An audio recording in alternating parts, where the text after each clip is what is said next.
behind us. I thought they were going to come out front, so I had to like roll over, and then I'm shooting right down the dead throw. I had to like move my feet, my toes are right in the way. Oh my God! And but yeah, I got the bird. Yeah, that was a big deal.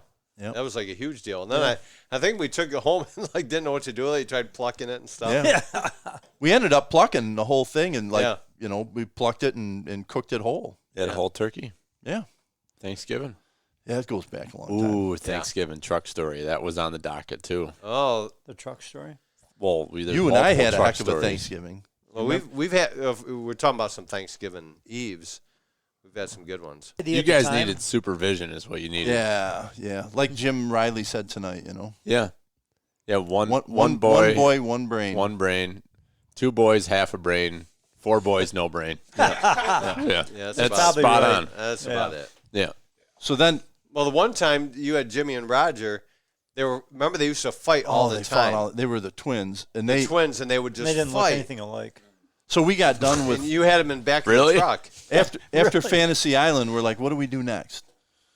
Let's so we're load like, up in the truck and go to the top. We of the should North go to the Hill. North Hill, see if there's any good bucks out feeding. And you had your truck. You had your S10. That was before trail cameras. You didn't know. You don't know. You had to go scout. You got to go look. You got to go look. Flashlight. So it's like midnight, and we decide we're going to go to the North Hill and just drive around, see what we see. I think I was riding with Tim in his S10. Yeah, you two were in the S10. It was me and Mark Madigan, I think, and my truck. And then Mike were together somewhere. Yeah. They must have had a third vehicle. And then Roger and Jimmy, we threw them in the back of my truck, and I had that topper, the short fiberglass topper. And which had to have been a fun ride. Yeah. Under November, you're riding in the back of. So we drive all the way around. We get up on top of the hill, and we all go different directions. We're just like driving across fields, swinging our headlights around, looking. And then, so then we're driving along. All of a sudden, the two of them start fighting in the back of the truck, and you can hear them fighting and kicking. And there's all hell breaking loose back there. So I slam on the brakes. You could hear them both like slide up and hit the front of the box, Yeah. And so I get out of the truck and I go back there and I open the hatch right for on that topper. I open the hatch and they're still fighting. As I open the hatch, one of them kicks and like his boot comes up, hits me right square in the forehead, the heel of his boot, knocks me right on my ass. I'm laying in the field, and so Mark gets them separated and everything. Yeah. And we end up like, look, we gotta get out. We gotta go back. My head's killing me, right? So we ended up coming back here after we spotted all the deer we wanted to shoot the next day. And then chased them back into the woods. Yeah. And then we come back here and you're driving up the hill and you had your window down. Halfway. Oh. and he so I'm up here and then he was supposed to be coming up and he doesn't show up. We're like, where the hell's Tim, right? And then we walk over the edge of the hill. We look down and we see lights and stuff. And we're like, I wonder if he run into trouble or what. And finally he comes up here. He's like, I lost my freaking glasses. His glasses fell out the window. I'm like, what? He goes, I had them on and I was bouncing up the hill and my glasses bounced off my face and flew out the window. Well, I went to look. The window was halfway down. I went to look out quick. It was like the perfect storm. Just bouncing, and you go to look, and like the window, like caught them and flipped them, and they went out the fucking window. I'm like, holy fuck! My glasses went out the window on the hill. So we're like, we gotta go look for them. We freaking found them and everything. It was crazy. Yeah, so we go down there with flashlights. We find. I mean, we go to bed at I don't even know what time. We got up. I late. think we cooked breakfast or something, then went to bed. Oh, yeah, we'd get up here. What do we do now? Let's cook. So we'd get bacon going and eggs and everything. Well, you know what? I don't know if we hardly ever went to bed that night. And then the next day I had to do dinner at Gaffney's, Thanksgiving dinner. And I remember sitting at the table and I remember my father-in-law going, Bill, what happened to your forehead? Because I had a Vibram soul print right I have a picture somewhere of that with you, a raspberry on your forehead. Yeah. Because you were like turned around, you're cooking or doing something. God. I have a picture of that. Really? But, you know, I know some of the stuff we rehashed, we talked, I don't know, last year. A little It don't bit about matter. something. But this story I don't think came up last year. There used to be a bar down the road. Oh, the Lookout. The Lookout. The Lookout. And it was back when Grandpa used to be with us. So we were all coming down here, and I can remember it was really cool. And that, honestly, That's to the be, first place I had Jello shots. and I pudding never shots. heard of Jello shots. And till the pudding And shots. pudding, and they knew. Oh, pudding shots. Yeah. They knew that like Thanksgiving night was a huge night, Oh, big it party was- night. it was so, epic. So they made a shit ton of Jello shots and pudding shots, and then the crowd didn't show up, but we're in there, and they're just like giving them it's like tray after tray. But Oh, it before was we out- it was before out we of got we control. were already at the Valley Inn. Where was the lookout? There was. It I can was- show you the place. It's on the right. It's a duplex now. Where people Yeah. live It was there. on the lake, though, I thought, right? It's Wasn't it basically lake? on the lake. It's on your right as you're going back. Where you hit the, you go from 55 to 30. It's probably a half mile. Yeah, north it's not of very there. far down there. So, but we had stopped at the Valley Inn, and what I wanted to say is that this is the point in time where, like, Dad, we're hanging out. Like, he likes us. Like, hey, we'll meet at the Valley Inn. We're Yeah. meeting there, and he's like introducing us He to likes guys us. he knows. Yeah. Yeah, he actually does like us. Dad and I now. Yeah, he wants to drink with us. Well, there's a point where like he's like watching over, like, okay, let's have fun together. Right. And it was pretty cool, honestly. We're all together. I know there's Dad and myself and Chris and Bill. I don't know if Mike was there, probably, but we were all. No, Mike was there. Yeah. So we went to the Valley Inn and we stopped there. We're having drinks and stuff, and then the ladies walk around the waitress with this thing of pudding shots and Jello. I think it was mostly pudding. And so I'm like, how much for the whole tray? Because it's near the end. So we bought the whole tray, and we're squeezing, we're eating all the shots. And do you remember? Yeah, we already brought it up. There's a girl there who was feeling amorous, and she. That's a lifted- big word. Yeah, Yeah. she was Excitable. she pulled up her shirt and was showing her top, Her bare-breasted and all. top of her body. Yeah. Yes, was bare, and It was awesome. Her tinnitus. I tinnitus. think she was the Jello shot salesperson. well, and she seemed like a nice girl and all and everything, but we come back here, and what I remember is Chris going, it's not whether or not she was good looking or not, it's the fact that she's willing to show her tits to us. And That's a just deciding cracked me factor. up. It's not so much that she was. No, it doesn't. No. It's It, just she's willing to do it. right. And we're like, all right, that's cool. But we all hung out together and did the pudding shots and all that. And yeah, Well, he was the one where he used to say, "Went the way of the earth." yeah. I always remember some of his sayings. Went the way of the earth. Yeah. I don't get it. Well, like, if something didn't go well, or like, hey, how'd so and so make it? He went the way of the earth. Meaning, like, it didn't go well. It Like didn't go well. Things went downhill. It just Mike- okay. Yeah. My memories of Mike Simons going on that bear hunt up in Old Forge is him coming, and he had this like foreign rifle. He used to call it the Hakim. and it was like It's like a Russian. It was like a Russian rifle. Hakim. And we went out. We were at Deer Meadows, that area, and we went out hunting on 7th Lake Mountain. We like walked out Simons- from Deer Meadows and went bear hunting from Deer Meadows. When Simons went bear hunting, he wore just like a white T-shirt and jeans, and he had And a he had bandana. He had a red bandana.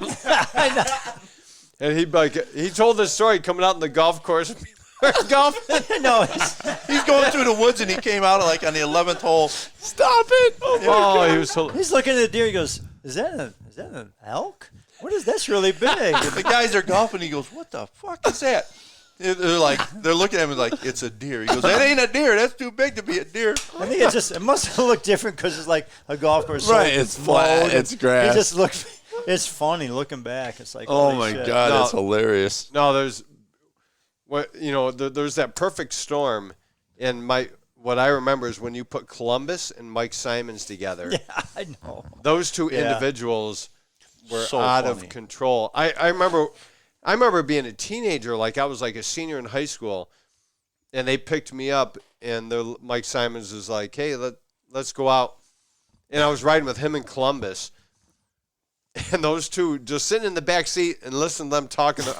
I never laughed so hard in my life. And they're showing up at like some girl's house, and we're partying. Then we go to somebody else's house. They were like totally out of control. It's just yeah. They were something. Yeah. I don't. Too soon. Too soon. Yeah, you need to let that marinate for like 25, 30 years. Yeah. But I've heard so many stories about Columbus and Simons. It's You're like about the porcupine in the mailbox. no. Never heard that one. That was a bear hunt up north. That's a bear hunt. The porcupine. I got pictures of that too. That I think me and either Donnie or Dave Simpson. We shot this giant porcupine. It was huge. We were out bear hunting, and we shot a porcupine. Well, we carried it back. Self-defense. Yeah, it clearly was aggressive. Yeah. But we carried it back on a stick over our shoulders. It was I remember that. big. I got pictures somewhere. I mean, it's like I don't know how big it was. It was really, really big. And so naturally, we didn't get rid of it right away. And that evening we went downtown, and I say downtown, went to Old Forge. Like we ended up at Dakers, and this is the old Dakers. The old before it burned down. Yeah, and same spot. Yeah, Yeah, same same location. And we were, had been drinking pretty good. We went to leave, and Simon's. I think it was Simon's, or I guess it's probably Simon's. I think it was Simon's. Took the porcupine out of the bag. We went, well, let's be funny. We'll throw it in the kitchen or the back door of the bar before we leave. He's walking up to the back door of the bar with a big old giant freaking porcupine. And the guy sees him, comes up the door, and he's like, what are you doing? He goes, he turns around and just takes my porcupine for a walk. So we leave. And we go up there, and by the road, there's a big, one of those jumbo-sized mailboxes for Dakers. And we take it and shove it in there backwards. Oh my God! So it's looking at you when you open the door. Oh my God! Yeah, and like those people have probably hated us. Sometimes I'm like, that was. Yeah, but our families, we've donated a lot of money to that organization. Yeah, we have. Over the years. True that. The funniest thing is when we did that bear hunt. We did the bear hunt up in the mountains that one year. And remember the big thunderstorm came through and we lost power. Mike and I were talking about it last night. We were cutting deer. Yeah, we were. We all got singing. We were at the Red Dog Tavern in Inlet. That was the best night ever. It was the best night ever. And the power went out and we just kept singing songs. And everybody in the bar was singing. Yeah. It was a great time. Tim started it. I don't know what we started with. We did like, theme song. We're doing Gilligan's Island, Brady Bunch. We started with that shit. Yeah, so we got this big group at the Red Dog in Inlet. And then, the power's out. We're partying. We're the whole bar's singing. Well, we go home. It's like 2 a.m. And we're done. We go back to Deer Meadows. We go back to our hotel, or, it's a cottage we rented. And we're sitting there. And we had not planned this at all. We had no coordination, didn't know this guy was coming. And here comes Columbus. Columbus shows up. Columbus walks in. He showed up that night. He's like, hey, boy. He's like, hey, guys. And he walks in. I'm like, he was just there. He showed up that night. Up in the mountains, he came up. He goes, I can't believe I found you. He just, showed up, and he's like, what's going on? And, we never, communicated, never planned that we were going on the bear hunt or that we should meet him there. That's what I'm saying. Right. But that's why his nickname's Columbus, right? Because he would just show up. Right? Well, because there's another story. Oh. Well, did he sail the ocean blue? I remember Mike would wear that big orange jacket, and it had a hole in the pocket, and he would put shotgun shells, and they would drop out. There'd be a trail of shotgun shells going up through the woods. Remember that? Yeah. His nickname, Columbus, he never drank much. And he started going out and Rush and whatnot in the Creekside, Rush Hotel at the time, and partying. And then he got all drunked up. And he's like, I discovered beer. I'm like Christopher Columbus. Oh, that's right. I knew that. Okay. Yep. That's the story. Yeah, because he discovered beer. Yep. Yeah. He was just like Christopher Columbus. I think we're the only ones that still call him that. Probably. Well, I would imagine. I had a feeling that he was going to be up here, but I said to Bob, "Well, you think Columbus is coming Monday or Tuesday?" He goes, "You just never know. No, he may show up, and he may not." I know. I can't believe that one bear hunt, though. I don't know why he was up there. We never talked to him, never invited him. Somehow. I don't know how he knew we were up there and at Deer Meadows. He honestly showed up at 2 a.m., and I'm like, where the hell did you come from? Do you remember when we And it was went as natural as ever. He just walked in, hey, guys, what's up? I'm like, I haven't seen you in years. His classic line was, whoa, boy. Whoa, boy. Walk in. He, I don't know if you guys remember, we all went on a bear hunt at Camp Heritage. Oh, yeah. And season wasn't open. You remember that? The guys booked the camp, There and was it was a a wrong slight miscalculation of the deer At season. Camp Or the Heritage. bear oh my season, God. rather. We all had our guns, and we get up there, and then our dads are like, listen, guys, you can't hunt this weekend. Don't shoot Well, anything. I don't Bear- think bear- we didn't care much back then. Oh, that was one of the best weekends ever. That was when we were. Was that when you guys were shooting bats? Probably. Yeah. Probably. That was the weekend because you couldn't hunt. Was so. bat season open? Yep. It's always, Always open. open. Well, do you remember we put the keg? We brought like kegs of beer up and the road out in the middle of the round pond. Put the shoot keg the- out there, and we sat on the deck and shot at the keg of beer. Yep, I remember that. I got pictures of that too. Like Mike Maddy or Simons is like got the keg, and there's a giant hole ripped in it from a rifle round. Jesus. Like so much for a deposit. I was telling Billy that like we'd get done at the end of the night, and We're like- that whole deck was just like shell casings. Yeah. And guys were shooting Oh, my shotguns God. and rifles. Do you remember the practical jokes we did when we weren't? Oh, going yeah. Out?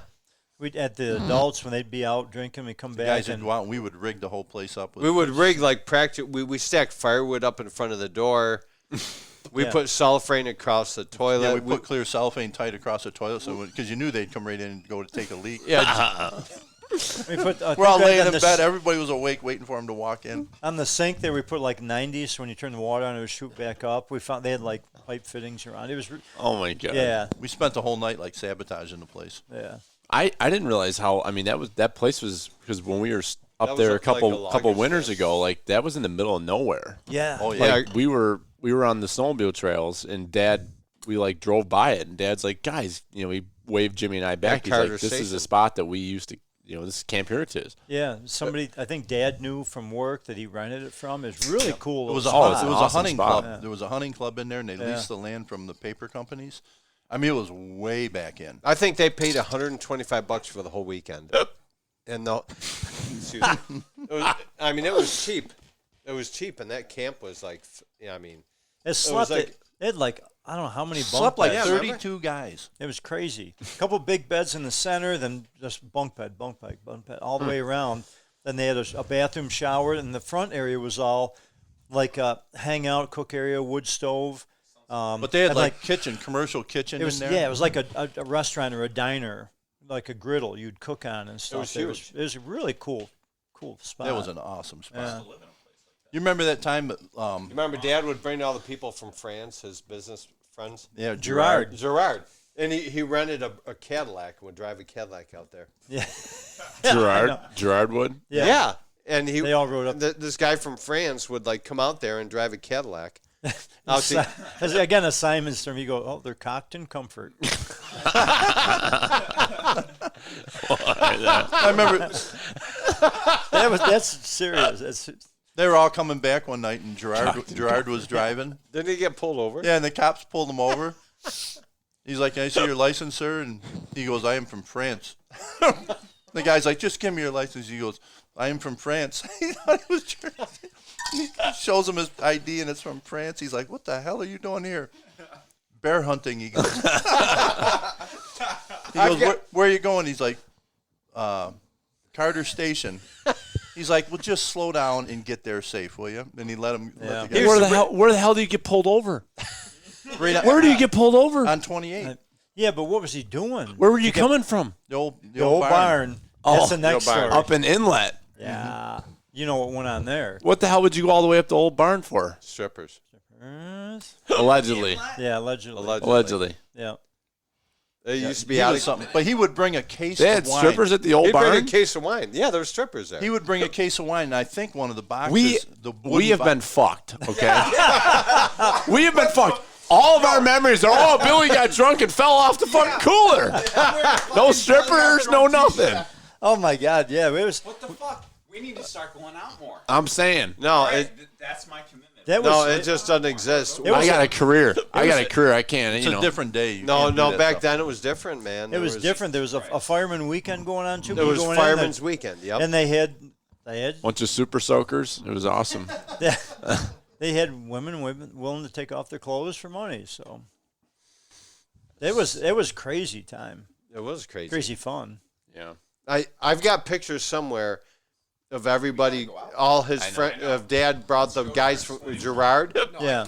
And they would have pots and pans. They were all beating pots and pans. Oh, like Playing music. Yeah, we had somebody. Maybe Dad was playing guitar, Yep. and they were like, They got pans off the wall, and they're playing percussion, Oh, and yeah. everybody's singing. Yeah. Yeah, Boy, we used to have a good time. it was out of control. How many bears were shot? None. None. Well, let me think a second. None bears.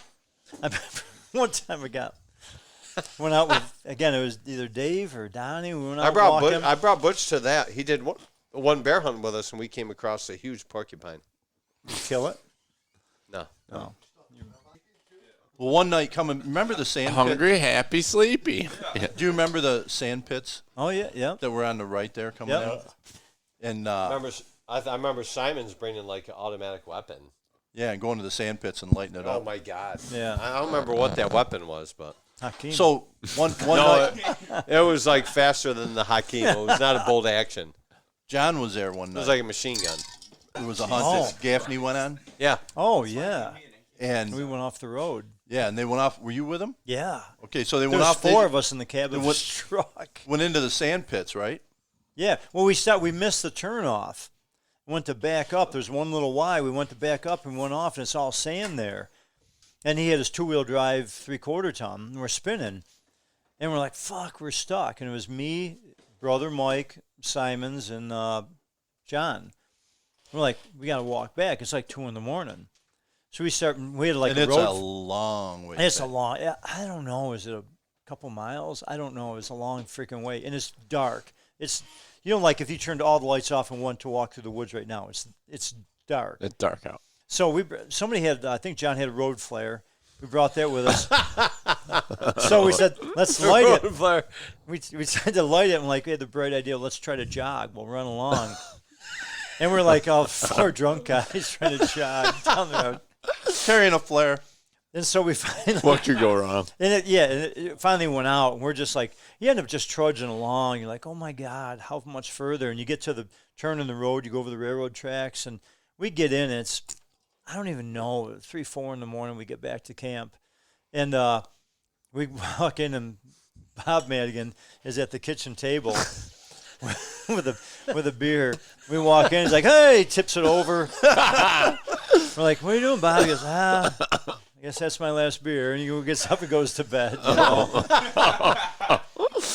We went back next day, had to tow John's truck out and shit. That sucked. Yeah. Your guys is it's like never ending.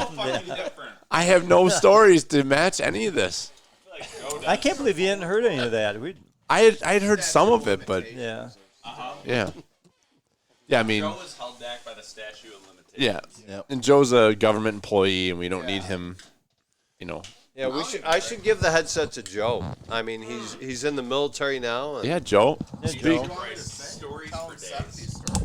Dude, I hunted with you for 1 weekend. I gotta go I feel like I pee-pee. got stories now. Does anybody need a pee-pee break? Yeah, I gotta go pee-pee. Yeah. I need to refill. We can just I'll you're just all sit here with the mic on. Or say whatever you want. Yeah, I do. All right. You and Joe talk amongst yourselves. But don't cuss. Don't cuss. Fucking shit, I won't cuss. High five. Is this a no swearing podcast? No, If it is, we blew it big Yeah. time. Yeah, fuck that. Joe, how about them skid steer drives? Yeah. I'll tell that one. Yeah. So what's his father do for a living that he's got to track skid steer?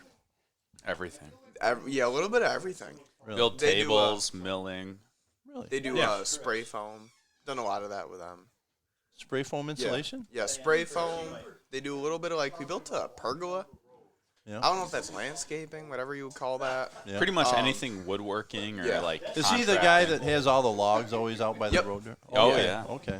Yeah, He's a they good got dude. He's good shit. they got a lot of stuff. They had a big ass log truck for a while. They got a skid steer. Yeah. Does he have a mill? Does he have a sawmill? Yeah. Yeah, do you know where Ted Collins is? Yeah. Yeah, right out back there. They have a fucking mountain of logs on both sides and Really? like a mill in between them. Yeah. Okay. They're getting a new Yeah. mill. They got an investor from Quebec. Yeah. Did I tell you I was thinking about buying a mill? Do it. A sawmill? Yeah. What a great Can I work retirement it? thing to do. Yeah. Okay. You need a kettle of cookies, do you, Timbo? Decisions. It is my decision to have. It is your decision to have this decision.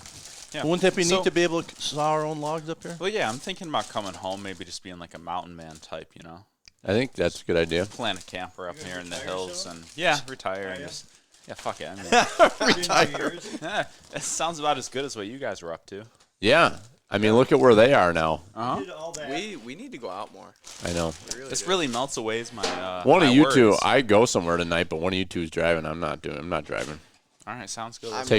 Take my side. You don't want to be on the road faith tonight. in me. I'll take the chance. Yeah, you can't even have fun anymore. I know. You know what? We'll tell our kids stories. Someday, maybe. Joe's got stories. I've got lots of stories. I've got the story. I just don't know if they're legal yet. They're not legal. No. They're not. I know they aren't. No, No. because we've told them I can off tell air. the way you're laughing. No. Yeah, no, they No. ain't. Yeah, They ain't legal. No, they're not. No. There's not a damn legal story in Joe's brain. No. Oh yeah. Cousin Eddie? That was a Thanksgiving? That was a Thanksgiving deer, I think. Yeah. Yeah, that was Thanksgiving morning. Let's hear it. Cousin Eddie. All right, that was a A beautiful big, story. a big giant buck kill up here. Oh, it's Mountain fucking buck. That's one of the bigger bucks. Mountain buck kill. One of the bigger bucks I've ever shot. Yeah? Yeah, I think it was a 4-point. I mean, he had a lot of meat in his chest. Yeah, he did. Yeah, so what's that right up here on the side hill? It's like, that stand like halfway up. It Yeah, kind of it's- zigzags on the trail up there. And It's then, the opening day spot. Yeah. Yeah. Yeah, so I'm sitting up there and I wasn't really seeing much, and then I look behind me and I see this buck coming towards me. And all year, the whole story of Cousin Eddie was he was rutting hard. Nobody wanted to shoot him. Everybody but- saw him. Everybody Yeah. passed him. We're Everybody like, leave passed Cousin him. Eddie alone. Move it up towards your mouth. Put it right in there. There you go. Oh, yeah. Better. Yeah, that's better. Better. Yeah. Better? Yeah. Put it right in your mouth. But, all right, but I'm just going to move past that. So you were in the opening Yeah, day so spot. I'm in the opening day Okay. spot. Everybody knows the story of Cousin Eddie, and everybody passed him. I was kind of planning on trying to kill him, but so I look behind me and I look back and I'm like, holy shit, that's got to be Cousin Eddie. Little, what is he, a 4-point? He was like a 6 4-pointer. point, something like that. And he comes up and I'm looking at it and I can't really move right now. He kind of caught me by surprise, and he beds down like 40 yards, like kind of to my left, like maybe 10 yards down to my left. So he's bedded down there. And I didn't really know what to do. I was like, can you shoot a deer while it's laying down? And Not on TV, you can't. No. No. But so I'm sitting there, and I watched him for like an hour. He would wake up, kind of look around. He actually watched Dave and Dad there, like driving the side-by-side. He was just hanging out on the side hill, and I was like, you're... Bastard. Yeah, I let him take his last nap. I was like, enjoy your morning. And he was sitting there, and I was texting, actually, Josh Phelps, and I was like, how do you shoot a deer if it's laying down? I was like, I want to shoot this thing, but I don't know what's going to happen. And he's not leaving. I have to kill him. Yeah. You just have to. So eventually, he just said shoot it. Smart guy. Yeah. But I had my 20 gauge with a bird barrel, so it wasn't like terribly accurate. And I'm looking over and I'm like, well, I guess we're going to see what happens. So I get on him and I just kind of put it right. It was like a frontal shot, Yeah. And I shoot, and he stands up, and he starts running towards me. So I shot again, and I shot again. I think a couple. And again, I and think again. I think a couple of them hit, but like by then he's a lot of them hit. But by then he's moving closer to me, and like I shoot again, and my gun jams. So I'm fucking swearing in the stand. I'm like fucking shit, like trying to get it. And I popped out. I was like, well, I'm already doing this, and he had to like run behind a tree. So I start pumping more rounds into my gun because I had him ready. So I put 5 more into my 2, and I'm sitting there, and he comes out from behind a tree, and I think I shot 2 more times. I shot and I missed. It was like 10 yards right in front of me, like right there, and because he was up on the hill, so we were even. Right. And then I shot again. I remember shooting and seeing the hole pop open, like dead in the lungs or heart, whatever. And blood just starts pouring out. He starts walking, and then he falls over, and he fell right on the logging road, like 5 yards in front of me. Did he really? Yeah. It was, like, I'm not proud of that kill. It was the most brutal thing I've ever done. Yeah. I don't think at that time I was smart or accurate enough to really... Would you say you're smart or accurate now? Yeah. Yeah? The doe I shot on Sunday was 1 shot, perfect, like... I've gotten better about And it. it got a skid steer ride. Yeah, got a skid steer ride. Yeah. Classic. But no, that was a good shot. I mean, 150 yards. Yeah, was something great. like that, yeah. It was a good shot. 150 yards? 150, 175, something like that. Huh? Yeah, I was using the 7 mil. Wow. Yeah. Joe's a killer. It popped out. We were sitting there all morning. That's actually a funny story. Oh fuck. Well, just to Yeah. close out the cousin Eddie. Cousin Eddie. That was just it was classic because we all knew you were what It was 16 or 17. Yeah. We all knew. Everybody in camp knew that we didn't want to kill that buck because everybody was seeing it was a yearling. It was great We entertainment. were all He he was on every single trail camera. When we were here on the weekends, he would come to every single stand. You would see him. Yeah. So we called him Cousin Eddie. And we all knew it's just a matter of time before he walks in front of Joe. And We it's all gonna be knew that all over. Joe would be his demise. You bet it down right in front of you. Yeah. Yeah. So it'll forever live in history because Dad made a calendar. You know, Dad makes the calendars every year for the Bean Hill Meat Cutters. And I actually have the calendars. I keep them. And I like read them to Billy at night as like books. Oh, do you really? Yeah. So we don't read them every night, but like when he wants a hunting book, we'll look at the pictures in the calendars. And in the last picture, the December picture of whatever that was, 2018 or whatever, is Dad standing and like holding his hand on Cousin Eddie. Kneeling next to him. saying a prayer, Cousin like Eddie. Rip Eddie, you know. Yeah. Oh yeah. And Rest in freaking peace, classic. Cousin Eddie. And Billy's like, what's Grandpa doing? I'm like, he's saying goodbye to Cousin Eddie. You know, it's just funny. So it'll it's forever. And Do you remember that one? Gone too soon. Yeah, I can't remember. Oh, I think Chris had taken one of the kids, either Joe or Dave, hunting. I think it was Chris, and they were in a blind, and it was either Chris or Mike, but they were in a blind, and somebody took a picture, right? And so then I photoshopped Joel's face. Oh, that's funny. And I put it on the kid. And I had a caption. It says, "Take a kid hunting," you know. And remember that little mittens? Yeah, we had his little mittens. It was so funny. Yeah, I remember. I know exactly the picture you're talking about. The first time I took Dave hunting, it was like a foot of snow. And remember, we went uphill and we sat by some logs, and a doe came out. Oh yeah, I remember that. No. It actually shot a doe. Was that right up there? I remember It that. was right up here. And then Mike had to finish it off? No, that was a different year. Yeah, no, I we remember never that found that one. because you told me like, "Hey, sit down," you know, be still. There's a deer in front of me, and I was like, "No way!" Like, yeah, I mean, Yeah, that was the first time I brought David up. And I mean, you were just a little guy, like 8 years old. And it was literally the first time he would come to the cabin hunting. And God, there had to be at least a foot of snow. And we went up through the woods, and I'm like, I don't want to take you too far. This is pretty difficult. We went right up here above the cabin. We found a couple logs, and we sat down, and we cleared the snow away. I couldn't believe it. Out of the brush to the north of the cabin came like 2 or 3 doe. I never saw them though, so I never saw those doe. But I remember sitting there in that snow behind that log and like being comfortable. And I remember you being like, "Dave, there's some deer up ahead. Like don't move." And so I kind of tucked down behind that log. Yeah. And I kind of like plugged my ears, and you're like, "Oh, I'm gonna shoot." Yeah, and I shot one. Remember, we tracked it. I shot one, and you and I tracked it all the way over up to the base of the South Hill. And it went straight up the hill, and we tracked it as far as we could, and then we lost it. But yeah, I mean, that was like your first hunt. It was snowy. Yeah, because I remember you were like a little kid, and we had this big snowsuit on you. We were trying to get you ready for the elements. And they actually saw like deer. The kid from the Christmas story. Yeah, with the- that's what I think of, like the Christmas story. So, Oh yeah. yeah, that was a big deal. We shot that deer and went up the hill and couldn't find it. And the other one you're talking about, Joe, is I brought you and David here, and we did some type of hunt, and then same thing. There was a bunch of snow, and Uncle Mike was up top the hill, and he came down doing like a slow push, and a doe came up. I got in Bob's old tree stand. Holy shit, that was We were crazy. sitting right below it, I think. Yeah, I told you guys. I'm like, get ready, and you guys got down and you covered your ears. Yeah. And I shot this deer, and it ran around the pines on the side hill. And then Mike came down and helped finish it off. Yeah, Well, that's Joe- like my first memory of deer hunting right there. Really? Yeah. Joe, I don't know if you remember, someone had taken a dookie out of that stand. And so we're down there below the stand, and we're both looking at this. We're going, what the fuck? What? Yeah. What?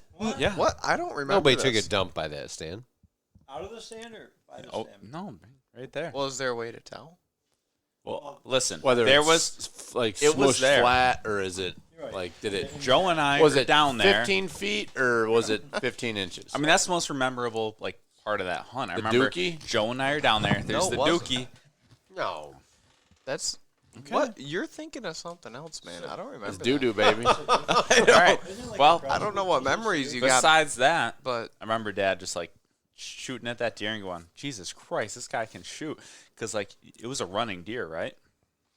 Yeah, I mean, it was moving pretty good. Yeah. I just remember seeing Uncle Mike walk up across and finish it off. Well, I can't. That's what I remember. I just see Yeah. Uncle Mike up there, and then You're he like, finished it off. goddamn And I got ruthless. the Well, Uncle Mike had his muzzle loader. And Yeah. he was impressive. Mike went above me below on that road, and he got the deer. He finished it off. Yeah, it was impressive. Yeah. Mm. That's a good memory. I don't remember the shit part of it. No, but- I guess not. I don't. Good memories for me. No, it was there. You Anyways, remember Joe- David's first deer down below. Oh, Jesus Christ. Yeah, it was down below. Above By the pines pond. in the pond, and we stuck David down there, and Jimmy went around, and we seen some deer down there in the down in the swamp, and probably the only time I ever seen Jimmy run.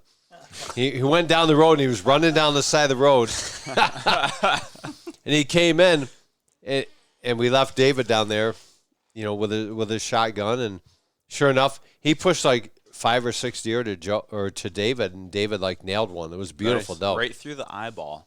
Right And through then the exited eye. through the ear, and there was no exit wound, and then no couldn't seem to entrance find- wound. It just knocked out the eyeball. It was so Exited weird. Perfectly through the ear. You couldn't find anything. He no just shot mark it in the on head. that entire deer. It was Out incredible. cold? Yeah. Out cold. Just lights out. Yeah. Well, no, I shot like 5 or That's like where 5 you or were 6. aiming, right?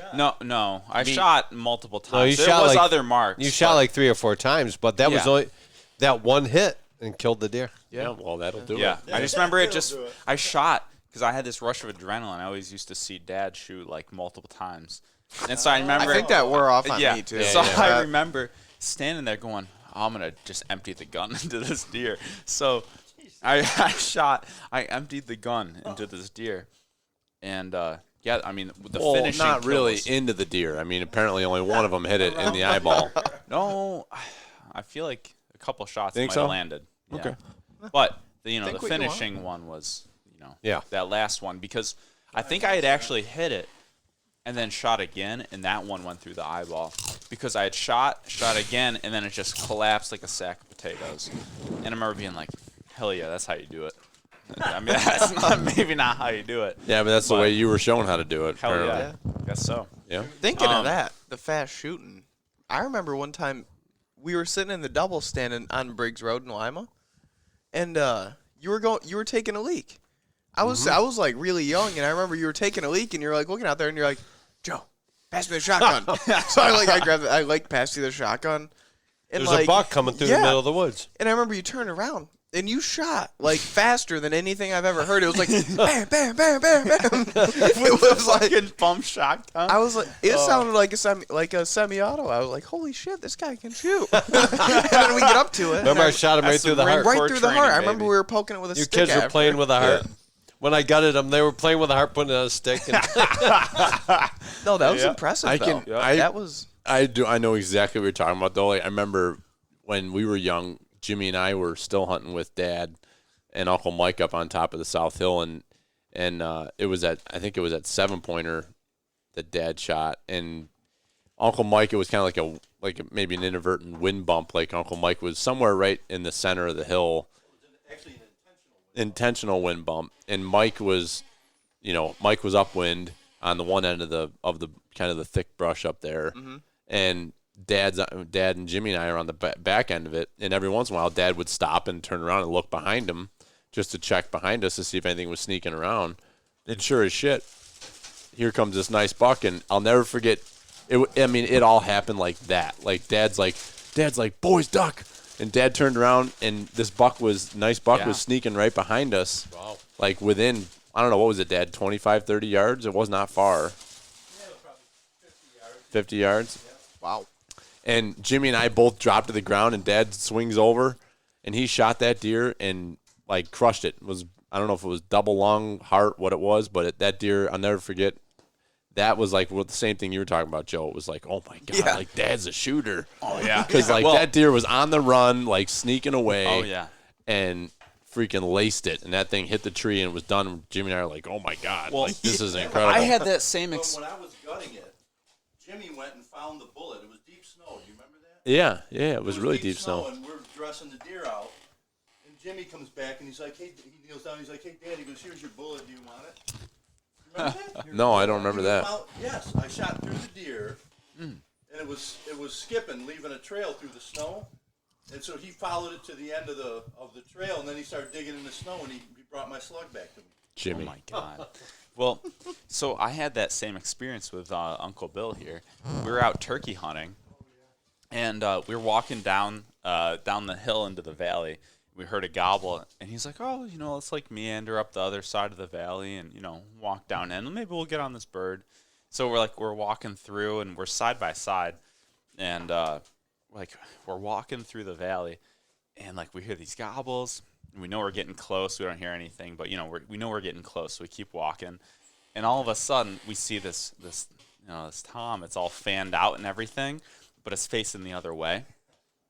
And so I mean, this was I think maybe a youth hunt or maybe my first like weekend. No, it was opening day. Was it opening day? I was overseas. Yeah, okay. I was deployed, and he took you out. All right, so opening day. And so I'm inexperienced, to say the least.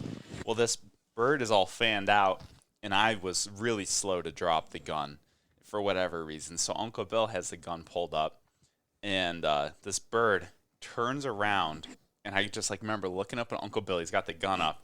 The bird turns around, and I remember like looking at Uncle Bill, looking back at this bird. The bird turns around. The eyes on this bird went wide in full strut. I mean, the bird was like, oh, shit. And Uncle Bill shoots. The bird just drops where it's standing. And I was like, that was the most insane thing I've ever seen. I mean, I had so much respect for Uncle Bill after that. You don't, I was like, you don't sneak up on turkeys. Like, that doesn't No, and the two of us snuck up on this turkey.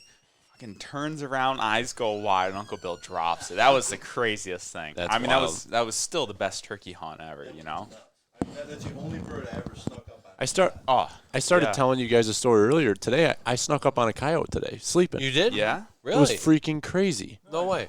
So I'm still hunting through this on this side hill, and I hadn't been seeing anything. I didn't jump deer, nothing.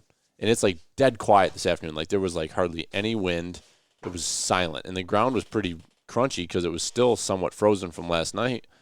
And I'm like coming through these. It's like I'm on a old logging road that's kind of overgrown with some goldenrod, and there's these old, big old pine trees and some down trees and stuff. And I like catch something moving like not far away, like 30, 35 yards. And I'm like, so I stop and I like pull my binos out and I look and I'm like it's something like brown, like furry, that's like moving. And so I'm looking and I'm like, well, it's not a deer. I'm like, that looks like fox coloration, kind of like reddish, but its head's like sideways like this. And I see its ears like this. I'm like, is it like looking at me around the tree or something? And I didn't think I was being that quiet, but apparently I was being quiet enough that it didn't know. This thing was laid out like a freaking dog, sleeping on its side. And it was here. It definitely heard me, and it was going like this, like turning its head like you'd see a dog do. Turning its head, and it was just like going like this in the air with its nose just smelling. So I'm like, I see it, and I'm like, well, that's a coyote. So I can't, where I'm hunting, it's a piece of property that you can only shoot deer on. You can't shoot anything other than deer. So I'm like, well, let me see how close I can get. Yeah. So I snuck in, like the thing had no clue I was there. I was about 20 yards away, and I'm looking at it, and I'm like making the like mouse noise with my, like kind of doing that. And it would like look, and it's like looking around, and it was just like totally chilled out. Yeah. It was I would have loved to have shot that coyote. It was a gorgeous coyote, like big, beautiful coyote. That's incredible. But it was like flat out just taking an afternoon nap. It was wild. Well, I've never seen that. Yeah. No, I've never seen that and not killed one.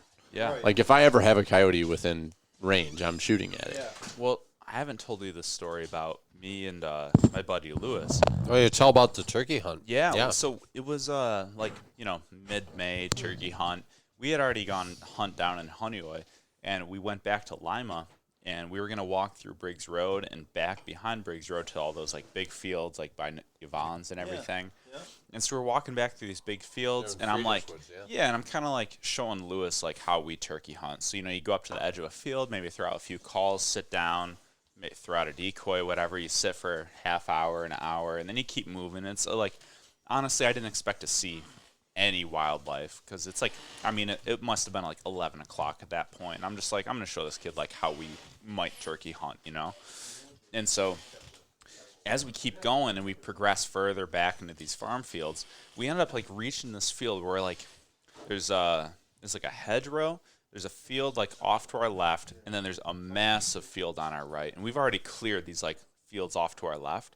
So we get to this massive field like on our right. We're on the right hand side of this hedgerow, and we're like in like this block of woods approaching the field. And I'm throwing out some calls, and like I think we're actually both practicing like our calls because I'm like, hey, see how this sounds. We're passing back and forth like our little Quaker boy box call, and as we're calling, I'm like, I think I see something like 200 yards up ahead of us. I'm like, maybe that's a deer or something. And so I actually I was like, hey Lewis, like tuck behind this tree that you're on, and I tuck behind my tree. We're both like 5 yards apart from each other, and so we're tucked behind these trees, looking up with our heads peeked out. We're looking down, and it's not a deer, it's a coyote. And so I'm like, I'm going to keep calling. So he's holding the box call. I'm like, don't call. I'm going to use my little, push call, my little Quaker boy push call. And so I'm, clucking with it, and I'm, being a little bit conservative, but I'm definitely clucking. And I got the coyote's attention. It turns around, and it starts, trotting down the field. And I'm like, oh, this could be cool, And so it closes, 100 yards, and I'm like, I wonder how close it's going to get. You never think you're going to get close with a coyote. So I keep clucking, wait a minute, keep clucking, and this coyote keeps trotting in. It's got it's looking around, it's listening for these clucks, and all of a sudden it enters the woods. And then in the woods, we're within probably 30, 40 yards, and I'm like, no way it gets any closer. Well, I'm standing behind this tree. I kind of retract my head a little bit, and I'm hiding behind this thing. So I do a couple more, peek back out ever so slightly. This coyote keeps running in closer. And so then I'm looking at Lewis, and I grab my phone out of my pocket. I'm take a video. So he pulls out his phone. I take out my phone. I got my phone in one hand, and I got the Quaker boy in the other. And we keep clucking. We're both taking videos. This coyote came in within 10 yards, maybe. Close enough that Jeez. So damn close. And I'm clucking, and then it would look around, and then it would kind of trot back 5 yards, look around, come in closer, trot back, and then it started walking circles around us. And so we're just standing dead still. But when it would get real close, 5 to 10 yards, I would stop clucking, and it would look around and be like, where in the woods is this turkey? Yeah. It would retract a little bit. I'd cluck again. It would come in closer. So we had this thing on the line, and it was just kept circling us. That's wild. So eventually, on the third circle, it comes in really close, and it gets Lewis steps out behind the tree, takes a kneel, and he starts taking a video. This thing came up 5 yards of Lewis, and I'm behind him from the orientation of this coyote. Cluck one more time. It turns its head, looks right at Lewis. All of a sudden, it catches the scent, and it turns and just hauls ass. Wow. Yeah. And it was one of those things where I didn't even want to shoot it because we were just having fun with it, you know? And it's one of those experiences where oh man, this is too good to pass up. Yeah, the video. It was unbelievable. The video was incredible.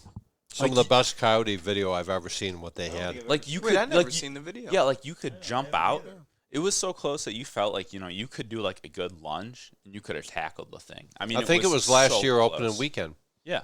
Opening weekend of Turkey, you guys came. We hunted that state land. Yeah, because it was snowy on Saturday. Yeah, and then the next day, Sunday, you're you went out to Briggs Road. Yeah, that's right, because Lewis came up here to camp with you on opening night. Yep. Remember that? Yep. Yeah, that video, that was incredible. The coyote you guys had come in was insane. Mm-hmm. Yeah, I got to find that video. Yeah. That was so cool. Is it on Facebook? Did you post that video to Facebook? I'm not so sure that I know how Do to you know how post to videos post to videos? Facebook. Yeah. Yeah, no.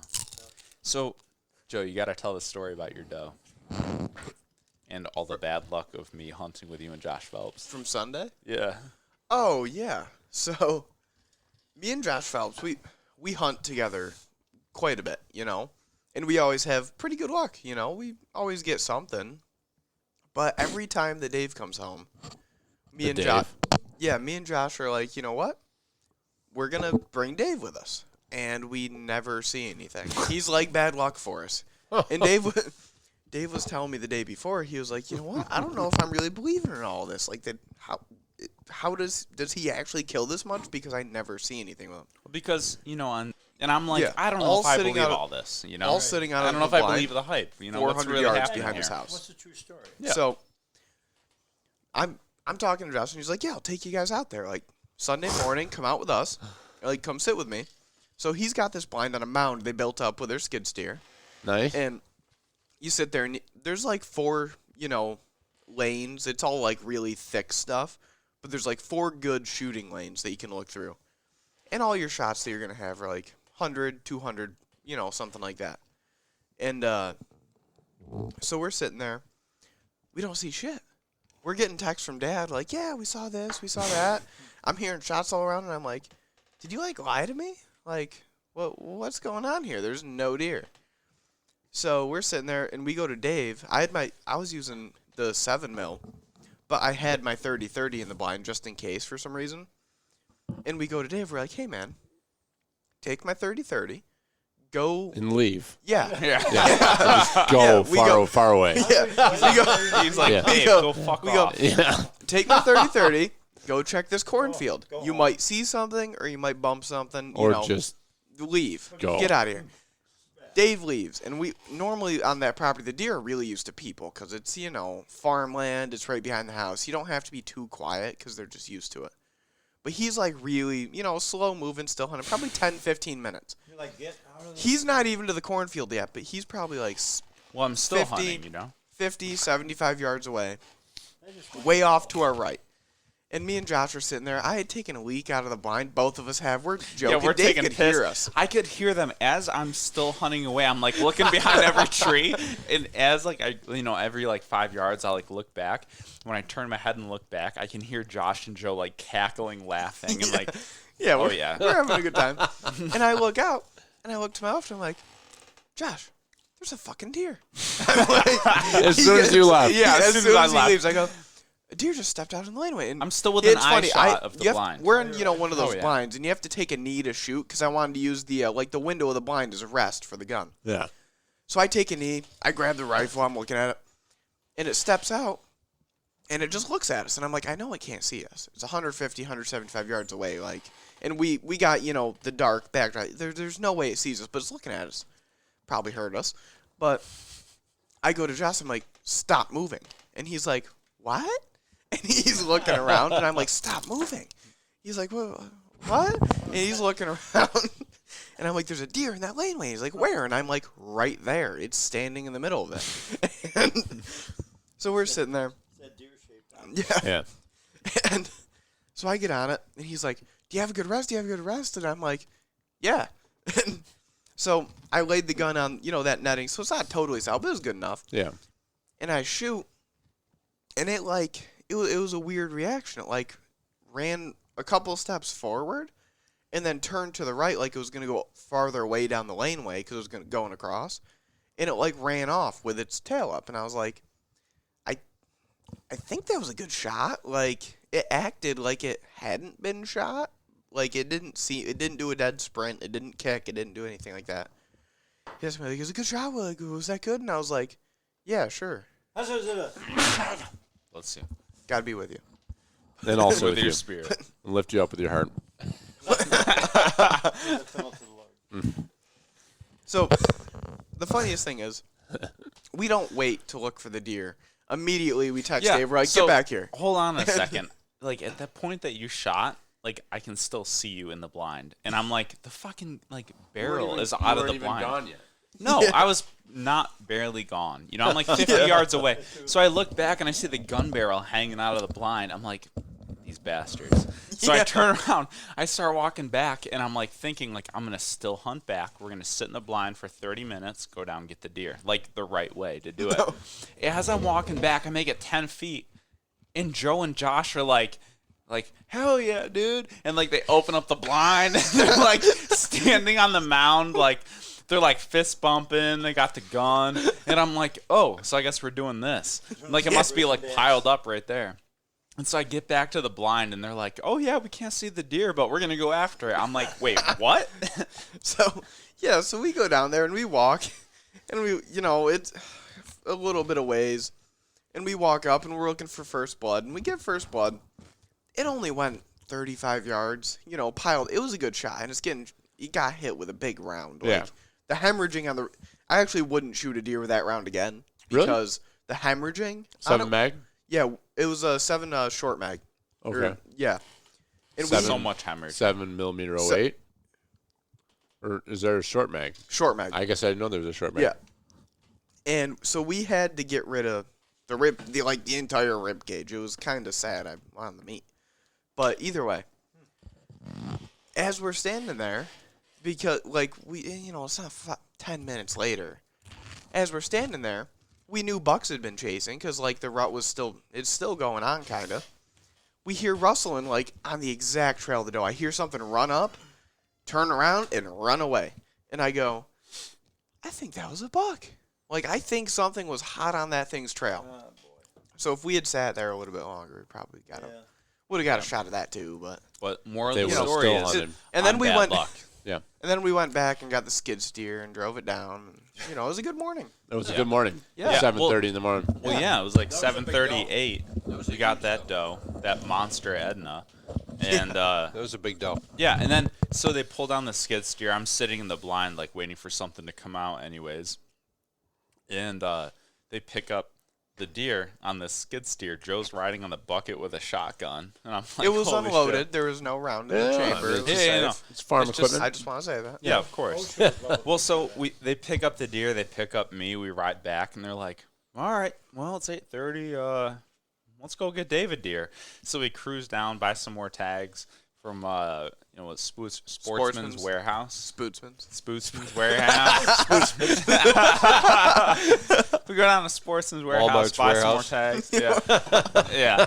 And we put on a drive, and I ended up getting a little button buck. That was a funny drive. Oh, my God. It was ridiculous because, some of the guys are hanging out down there.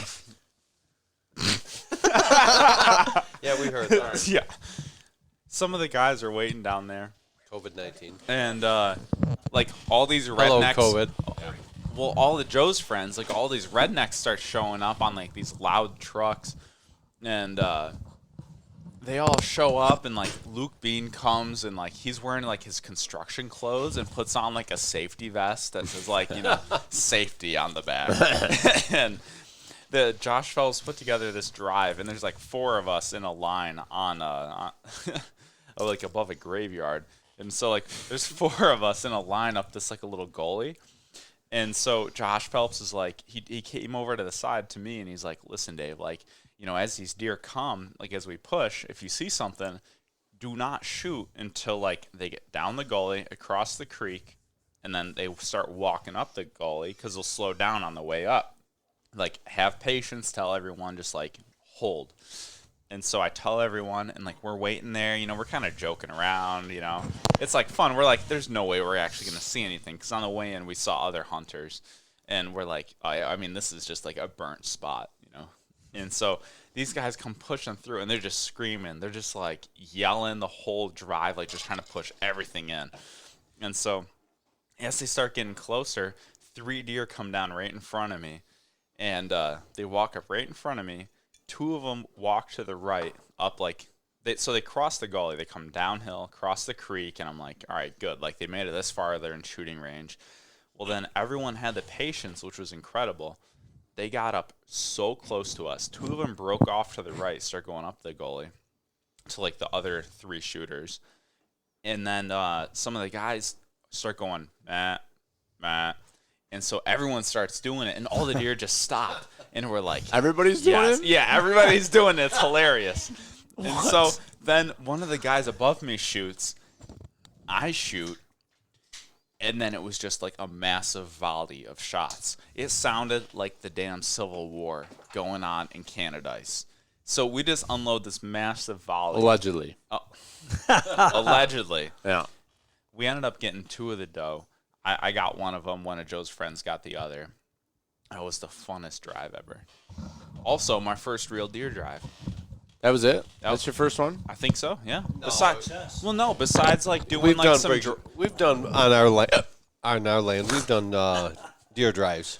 Not to this caliber, though. Like, not with, like, 8 dudes, like a dedicated No, drive. not- You know, we've done... no, like, not that. Our caliber is not high. No, There's it's like 3 brain cells Yeah. floating around trying to put together a drive. Yeah, no.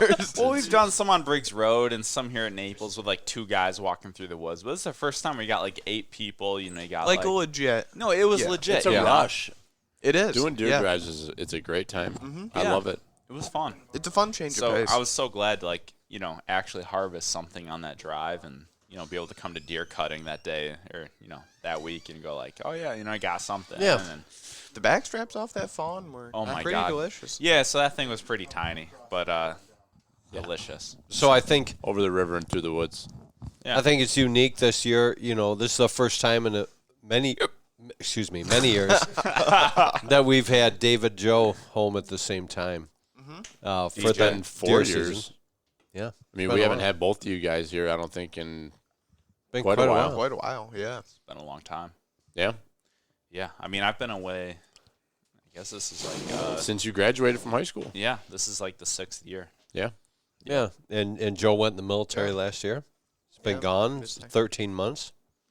Mm-hmm. Just graduated school for submarines for the Navy, so that's good. Yeah. So are you considered a seaman? Yeah, I'm good batch of semen. Good batch of seamen. A good batch graduated last week, right? Last Yep. Friday. So Yeah. Fresh batch of seamen, Yep. Kim. Oh, as fresh as it gets. Yep. So congratulations to Joe. Yeah. It's awesome, man. Graduated as a sonar technician, submarines with the Navy, and he's going on to his next duty station soon. Good stuff. You're heading to Virginia, right? Yeah. Yeah, going down to Virginia. I think it'll be fun down there. Yeah. Yeah. The Yeah, I hear- Rooshkies? Is that what he said? Yeah, no, I actually heard they have really good bear hunting down in Virginia. They might. Virginia's. I just Googled it because I was like, what can I hunt down there? Yeah. Yeah. The Untamed on YouTube. Yeah. They hunt like Virginia and West Mhm. Virginia. Yeah. Those guys are badass. Yeah, I Googled it and like last year or something was one of like their best years on record for numbers of bears taken. So Yeah, maybe that'll we'll be have fun. to take a trip down there and see you. Do some hunting. Yeah. Virginia, West Virginia, Maryland, there's a lot of opportunity down there. There is. Yeah, I'm excited for that. Yeah. Is that Virginia or is that what? I feel like it's West Virginia. That's West Virginia. I think it's West Virginia that has Yeah. all the mining and everything. I don't know. Yeah. But Virginia, there's a lot of really rural area of Virginia. Virginia's like rural. West Virginia's I think like depressing. Like Yeah, it's pretty depressing. It's Yeah. like It's like coal Appalachian. country. Like, Yeah, it's pretty much you're either on heroin or or you're on Yeah. heroin. And you're recovering from Your being Maybe sister's- meth. I don't Sister's know. cousin's Yeah. wife, sister. Yeah, they got kind of screwed over by that. Yeah, it's a bad deal.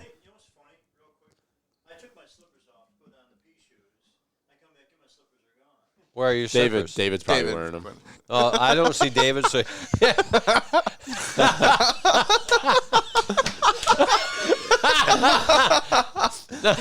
You don't wear slippers.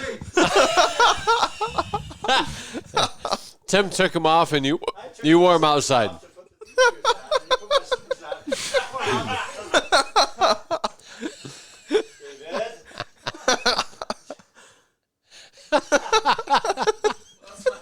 We specifically have pea shoes, and you actually wore shoes or boots. Your work boots are out there. Unbelievable. I forget. It might have been the same thing the other night. The other night, Friday night, somebody tried to wear like those wear slippers out, and it was like wet and like muddy. That was Adam. He tried wearing like Grandpa's old old slippers out there. Those are like Grandpa's old ones, I think. He tried wearing them out like to go take a piss. I'm like, what are you doing? It's fucking muddy. Like you're gonna get them all muddy, and then you're gonna come back in here and track all mud all over. That's why we have the pea shoes. You have pea shoes. And then you have my slippers. Well, the pea shoes are I didn't know the we old had loafers pea there. I didn't know we had pea shoes. Yeah, there's a specific pair. Are those like community shoes? Community Yeah, shoes. community. Those are community? You didn't know this. No, that's why I always bring sneakers with me when I come there to camp used to so I be can an slip 'em older on. pair of pea was shoes that Bob's. literally were like They were- had like steel toe. Like Yeah, they're Bob Madigan's shoes, and they were slip-ons, and you would like loafers, and you put them on to go outside to go to the bathroom. I didn't know those were community. those I are thought for they were- everyone. No, Really? those are for everyone. So I thought those were like Mike's. Those Yeah, they're that's- docksiders. Those docksiders are for everybody. Yeah, I thought they were like Nope. Yeah.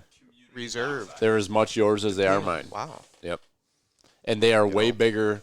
Those are dads, so they fit the largest Everybody. physical human being that could possibly ever be in this camp. Bigfoot could get his feet in there. This Right. Yeti, Sasquatch, Shrek, any of those They large can all creatures. pee with those shoes on. Yeah. There's probably a lot Yeah. of DNA. Yeah, pee on there the probably end of Yeah, it. you could probably get some squatchy DNA out of that. But you know what's not pea shoes? Slippers. My His hou- slippers. his cab. Moccasins. Moccasins are not slippers. You know, Not pea shoes. Tim comes in, his slippers are missing, and David's outside wearing them. Well, I feel like I've been coming up here for Unbelievable. I've been coming up here for a long time and nobody's told me that.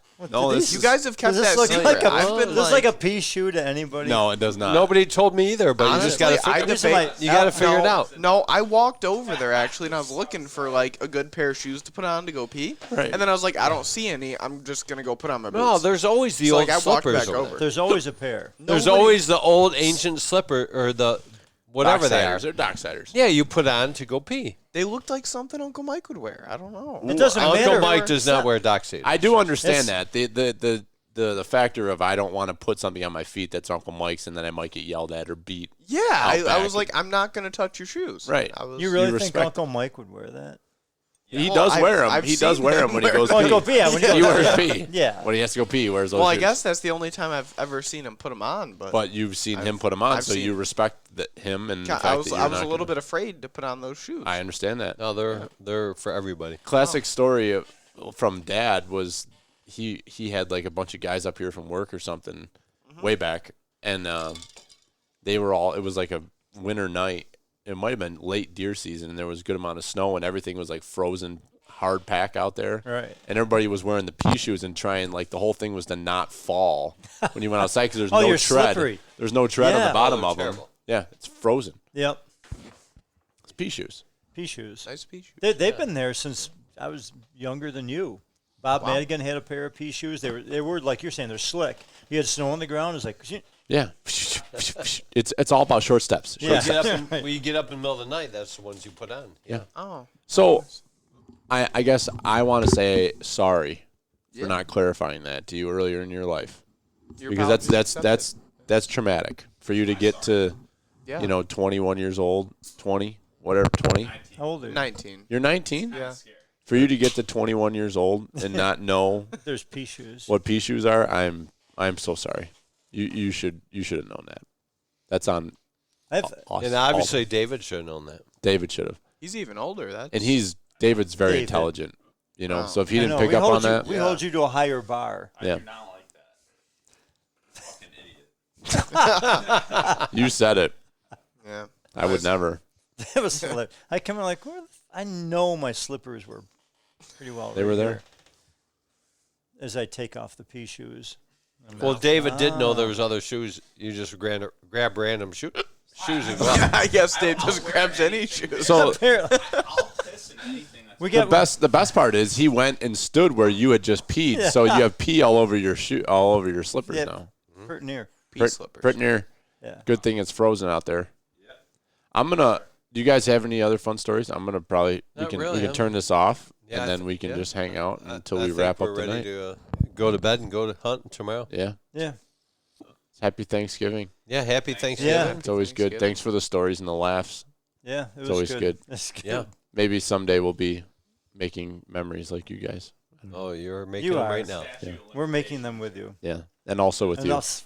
I lift you up with my heart. We lift With them your up to the Lord. spirit. It's right to give them. How do we? Oh, that always ends up being. I say that at work. Somebody will say, "Hey, have a good good afternoon, like also with you. And they went do a double take, like they say that in church. Yeah, I know. I know, It's that's a the joke. Yes. It's a joke. Yes. Remember when you bought like Necco wafers and you gave us communion? Oh yeah, that was a thing.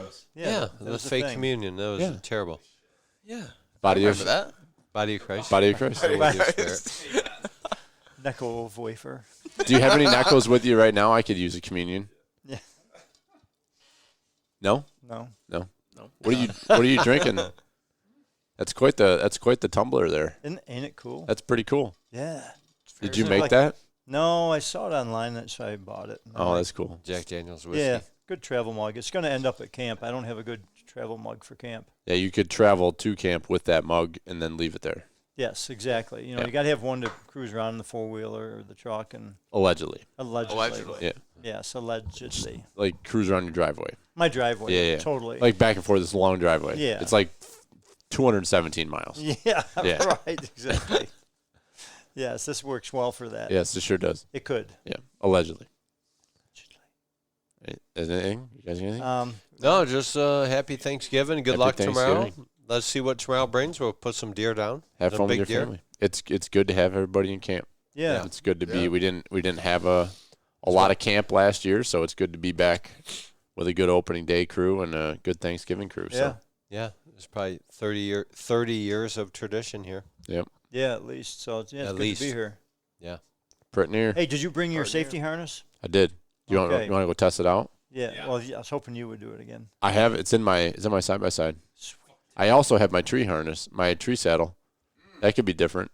Yeah. That wouldn't hurt as bad. I would prefer to do that because that wouldn't grab my grundle quite as much. I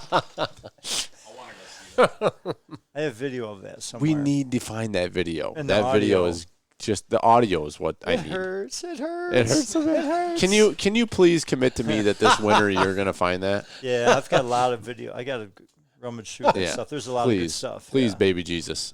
I promise. I would love to have that. I would put that in the intro to the podcast forever and for All right. always. All right. Oh, it hurts. It hurts. I know. It's like a lynching. We drive the four-wheeler away, and Billy's swinging off of Yeah. it. Ah, he's swinging around. Jimmy, yeah. Jimmy almost ran you over. He did run you over? Well, Jimmy was in a hurry to hang me. Is what he I was standing behind the four-wheeler, and he still had it in reverse, and he punched it. freaking ran you over. And I was swinging. Yeah. Just I will a find it. I swing. promise. Was that was Thanksgiving or that was opening day? Was that I opening think it was day? Opening day. I think it was It Thanksgiving. was. It might. That's saying that I had a period there where I was a bit wild. I got wild up here. Well, who was with you? Jimmy. And me. You. Yeah. So if it was opening day, then I got home really, really late. So No, it was Thanksgiving. Yeah, I'm see, I pretty think sure it it was was- Thanksgiving. Yeah, me too. Yeah. I got a. It was, Yeah, I heard about it. Mm-hmm. That I was not here for it, but I heard about Was it. that the night you and Jimmy got in the tussle wrestling match, and then you went out? Oh, and I sat on the deck, Yeah, and it was Jimmy like locked the 20-something doors. degrees out. Yeah. Remember when Jimmy fell asleep with a 30 rack out there? No. Yeah. Holy shit. We showed up here. He had a 30 rack and a fucking Yeti tumbler, and he'd been drinking all day. And he's like, "Yeah, Dave, that's my 28th beer." And, you know, it's like our third beer. He walks out on the patio. It's kind of like a light, nice snowfall. There's like an inch of snow on the ground out here. And Jimmy goes outside, sits on the porch here, in one of these Adirondack chairs.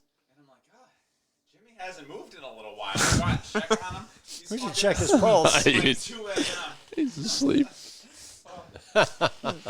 I guess Jimmy was fun. Yeah. Good times. All right. Yeah, good stuff. Awkward noise. All right. Thanks, everybody. Hey. Fade him. See you. Fade 'em.